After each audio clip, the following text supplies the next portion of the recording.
নমস্কার। Stomach surgery বা পাকস্থলীর অপারেশন অনেক রকমের কারণে হতে পারে। কমনলি যেটা হয় এখনকার দিনে, আগেকার কালে ছিল আলসার, এখনকার কালে কিন্তু হয়ে গেছে ulcer but mostly due to cancer. So এখন ম্যাক্সিমাম সার্জারি হয় কেটে বাদ দেওয়া, যেটাকে বলে D2 গ্যাস্ট্রেক্টমি, যেটার দূরের অংশটা বাদ দিতে হতে পারে, প্রথম দিকের অংশটা বাদ দিতে হতে পারে, পুরোটা বাদ দিতে হতে পারে। Distal gastrectomy, proximal gastrectomy, fundectomy, total gastrectomy. তারপর কি হয়, খাদ্যনালী জুড়ে এই রাস্তাটাকে আবার খাবার রাস্তাটাকে তৈরি করে দেওয়া হয়। যদি টোটাল গ্যাস্ট্রেক্টমি, টোটাল পাকস্থলীটা বাদ যায়, তাহলে দুরকম ভাবে, ইদার ইসোফেগাসের নিচে জেজুনাম জুড়ে দেওয়া হয়, যেটাকে বলে ইসোফেগো জেজুনাস্টমি, সোজা খাবার ওখান থেকে এসে বেরিয়ে যাবে। আর আদারওয়াইজ একটা পাউচ করে আমরা করি, যেটাকে বলে হান্ট লরেন্স পাউচ, যেখানে আবার নতুন করে পাকস্থলী কিছুটা তৈরি করে দেওয়া হয়। সেই পাউচটাকে স্টেপলার মেশিন দিয়ে জোড়া হয় ইসোফেগাসের সাথে, যেটা এসে খাবারটা স্টোর করে, দেন খাবারটা বেরোয়।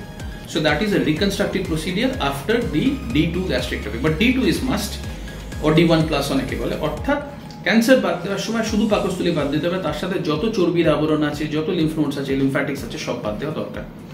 Even at times ideal D2 at the cost of taking out a part of the pancreas, অর্থাৎ অগ্ন্যাশয়ের একটা অংশ বাদ দিয়ে দিলেন এবং স্প্লিন বাদ দিয়ে দিলেন, দরকার হলে কোলনের একটা অংশ বাদ দিলেন। অর্থাৎ পাকস্থলীর ক্যান্সারের ক্ষেত্রে you have to be very aggressive.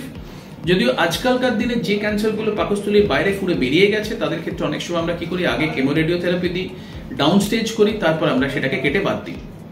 তো এটা গেল হচ্ছে পাকস্থলীর অপারেশনের ক্ষেত্রে। এবার পাকস্থলীর ক্যান্সার অপারেশন ছাড়া আরো যে অপারেশন হতে পারে, যে জিস্ট হতে পারে, পাকস্থলীতে ঘা হতে পারে, পাকস্থলীতে কার্সিনয়েড হতে পারে, পাকস্থলীতে অবস্ট্রাকশন হতে পারে, যেটাকে বলে গ্যাস্ট্রিক আউটলেট অবস্ট্রাকশন। সেক্ষেত্রে কি হয়, খাদ্যনালীতে পাকস্থলীতে লাগিয়ে দেওয়া হয় সেলাই করে বা স্টেপলার দিয়ে, যেটা দিয়ে খাবারটা বাইপাস করে বেরিয়ে যেতে পারে। সো এগুলো রাফলি হচ্ছে পাকস্থলীর সার্জারি। এছাড়া একটা নিউ গ্রুপ অফ সার্জারি হয়, যেটা বেশ কিছু বছর ধরে হচ্ছে, আপনারা শুনেই থাকবেন, মোটাকে রোগা করার surgery, obesity surgery or anti-obesity surgery, which is also called the bariatric surgery. এটার ক্ষেত্রে পাকস্থলীকে অনেক সময় সরু করে কেটে দেওয়া, স্লিভ গ্যাস্ট্রেক্টমি, অনেক সময় অনেকটা কেটে ছোট্ট একটা পাউচ বানিয়ে দেওয়া, যেটাকে বলে Roux-en-Y গ্যাস্ট্রিক বাইপাস। সো নানা রকমের এরকম পাকস্থলীর অপারেশন হয়। আজকালকার দিনে ভেগোটমি, হাইলি সিলেক্টিভ ভেগোটমি, গ্যাস্ট্রোজেজুনস্টমি, যেগুলো আলসারের জন্য আগে হতো, এখনকার দিনে বিনাইন আলসারের জন্য লাগে না, কারণ অলমোস্ট 99 to 100% কেসেসে কিন্তু ওষুধ খেয়ে ঠিক হয়ে যায়, যদি না পাকস্থলী শুকিয়ে গিয়ে থাকে।